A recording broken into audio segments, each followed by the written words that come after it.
Well, hello, folks out there in YouTube land. Got a big show lined up for you. Let's get right on into it. All right, yeah, you got to survive and advance. And Tennessee beat UCLA, and UCLA is not happy, not in the slightest. My disappointment is immeasurable, and my day is ruined. No, we ruined their day. There's no doubt. And they've got a reason why we beat them. It wasn't because Tennessee did play well, and that was part of it. But the refs creaked them according to them. So we're going to get into that as well. Now, we'll talk about the bracket here in a minute and go over other games, but I do want to talk about the Tennessee-UCLA game first. We'll go over some stats, then I'll show you their reaction to the loss. And Tennessee won by 9. They were really up almost 20 points towards the second half. Wasn't really much of a game once Tennessee got over 10-point lead. And on the stats-wise, Sky Clark was a problem for Tennessee. He was 4 for 8 from the three-point line, scored 18 points. Tyler, he scored 15. They had a couple of guys that were pretty good offensively, but they only shot 30% from the three-point line, and that's not going to get it done, and 35% overall. So they struggled offensively.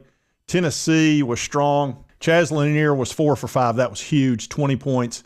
Ziegler came through with 15, and Jordan Gainey was critical. And here's why. Well, Lanier was the only one hitting threes, and you need somebody other than one player to provide you offense.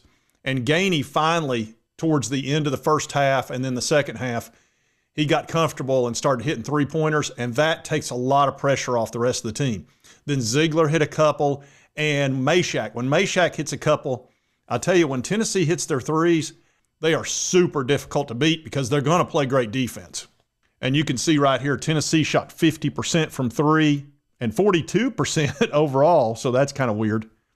But yeah, you're not going to beat Tennessee if they shoot 50%. You're just not, because you can't score enough points to match them. As far as team stats go, the big difference were the three-pointers, and then we got a few more points on free throws, etc. The total fouls, they had 19 fouls. We had 14. And the largest lead, we had a 19-point lead at one time. They had a 4-point lead early in the first half.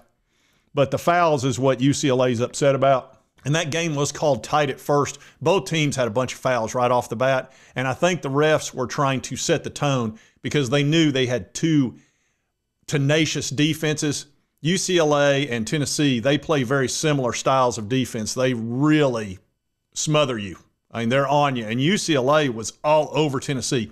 It's the toughest defense I've seen Tennessee face all year. The first 10, 15 minutes, I mean, they were on Tennessee like you couldn't believe.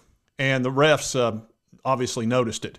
And usually if I want to know what's going on with other teams that I don't usually follow, I'll go to Locked On. It's a good source. And, of course, we've got Eric Kane for the VOLS, and he's fantastic. But anyway, I'll let you listen to Locked On UCLA, and he'll tell you what he thinks caused it. Pretty solid day. But the refs did UCLA no favors. Think about this. You're like, okay, Tennessee, one of the best teams defensively, really good on the perimeter. The Bruins didn't do a lot right in a game. They shot 35% from the floor. You're not going to win a lot of NCAA tournament games in road neutral atmospheres like Lexington, Kentucky was today. But let's look at this. Let's get down to business here. You can't have 4 starters for UCLA have 3 or more fouls, including Kobe Johnson with 4. You have Eric Daly Jr. who picks up 2 in the first 2 minutes. You talk about Sky Clark sitting there, the only Bruin who really came to play. He's in foul trouble.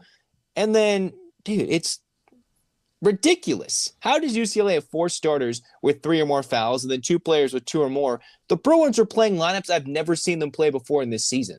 Never. Like, that's where this part of the game was going before, and they were competing. But then that last part, that last minute of the first half, kind of just, the dagger was twisted, and the Volunteers, they didn't need to volunteer. They stuck it in and pulled it out and said goodnight. All right? That was brutal. It was brutal in that last minute, and that pretty much ended the game. Yeah, I got to admit, that last little momentum swing at the end of the first half, we went up 7 points. That was huge. That steal by Lanier, where he went in and got a 3, basically changed the game because we went from 4 up to 7 up, and it was just a total game changer. You could feel the momentum 100% change. And then Tennessee got hot in the second half and started hitting those threes, and that's when it got kind of ugly. But he was not happy with the fact that we were at Lexington, which is only 3 or 4 hours away for Tennessee, whereas UCLA had to get on a airplane to come to Kentucky. So obviously Tennessee had more fans there. That does make a difference. But here's the thing. When you're a number 7 seed, you really can't complain because they're going to take better care of the 1s and the 2s than they are the 7s. It's the way it is. And I'll let you hear some more from him. Right? Like, this was never a game. I know UCLA fought their darndest for 15 to 17 minutes. But that's just ridiculous. Like, come on. Can we agree on that? Okay, you're listening. You're watching. All right, maybe you're a hater from Knoxville or Farragut or the nearby greater Knoxville area or the greater part of Tennessee. Or maybe you're a hater of UCLA or I don't know. But can't we agree that was a little ridiculous? Of course, Tennessee was most likely the better team, and they most likely would have won that game. Lanier was on fire. Ziegler was playing really well. And those are the two players UCLA needed to stop. It didn't really happen. I'm not sure they're given a chance to, but man, like really, just like Sky Clark's gone, or like Eric Daly Jr.'s gone. You're like the whole team's gone. What are you doing? You're going to put in the walk-ons at that point. It was just freaking ridiculous, you know. And luckily, I'm in a cooler state. Yeah, I'm pretty pissed off right now, but I'm in a cooler state. Otherwise, it'd be F-bomb. I don't know what I'd be doing right now. But it's a frustrating win. It's a weird way to evaluate the end of this UCLA season, right? There are just some bumps and whistles the Bruins did not get, and that's what happens. You play closer to Tennessee, you get those types of things in those neutral environments that are closer to where the higher seed, the 2 seed, Tennessee in this case, is playing. Okay, man, there are just some whistles in some of these games where, like, what are the officials doing? All right, yeah, there's some major copium going on right there. Look, again, if Tennessee shoots 50% from three-point line, it's over. It really doesn't matter. That was the key thing. Even when they tried to make a game out of it in the second half, either Meshack would hit one or Ziegler would hit one or Gainey. And you're totally focused on Lanier. Then when these other guys hit, there's nothing you can do. There really isn't. And I felt that way during that game. I was like, man, I would hate to be playing Tennessee right now because once they get rolling, you know, in the first half, it was just Lanier. Nobody else could hit a shot really to speak of. But then once the other guys kicked in, and that's the key to Tennessee's game. Lanier's going to get his points. But if Gainey and Ziegler and then Meshack throws in a couple, it's not good. So anyway, I wanted to show you that. Obviously, UCLA feels like they were maybe partially robbed. It's a little bit of a Chilmont thing. As you know, my brother Chilmont feels like the refs cheat us every single game. And he'll tell you that every time. This guy's got a little bit of Chilmont going on. He's channeling chill. Anyway, let's get into the rest of the ball games. Right now, there's a really good game going on with Florida and UConn. Florida's up by 3 with 2 minutes left. UConn was leading, so that could be a big one. Then we've got Illinois versus Kentucky. This is the team we're going to play, one of these two. And both of these teams are really good. As you know, Kentucky's already beaten us twice this year, which is just shocking to me. But that happens. Illinois will give them a good game. It's hard to say who'll win that. Kentucky's missing a player or two due to injury. Then Duke at 2:40 will be playing Baylor. Alabama will play St. Mary's, California, I guess that is.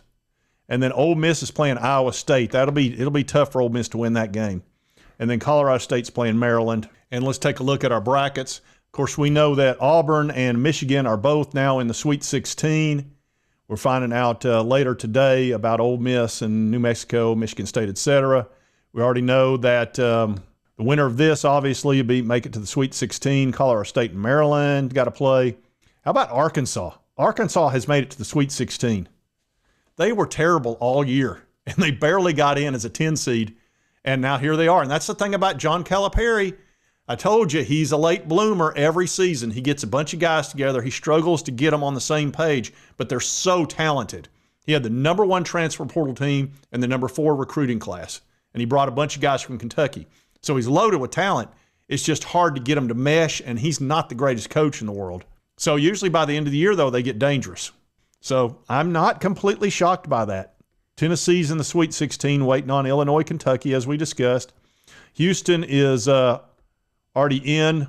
They're playing Purdue, Sweet 16. Let's see, BYU's already in, waiting to see about Alabama and St. Mary's. I expect Alabama to win that. Let's see, and then Duke and Oregon, Arizona, Baylor, etc. We don't know the total Sweet 16. We will at the end of the day. So anyway, a little rundown. I'm real pleased with my Vols. They played great. Second half was fantastic. First half they struggled. But UCLA, man, they played tough defense. I knew that was going to be a defensive battle. It's just one that we won. And more great games today. It's so nice to be in the Sweet 16. That's fun. And as far as the Tennessee fans are concerned, look, last year we got in the Elite Eight. We're already in the Sweet 16. The football team made it to the 12-team playoff, and the baseball team's ranked number 1 coming off a national championship. If you're not entertained, I don't know what to tell you. Are you not entertained? Are you not entertained?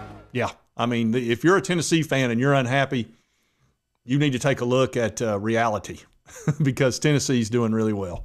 I know there's a small number of people, if they don't win the national title, that's not going to happen. You're never going to win the national title in more than one sport, and you're lucky if you get one. Anyway, if you like this content, be sure to hit that like button. Let's continue to cover all these big college sports stories. If you've not subscribed, boom, boom, boom, hit that button right there. It won't cost you a dime. Help you get my videos. And right over here is the most recent video. YouTube, thanks, you'll enjoy. We'll see you next time on Sports Talk J.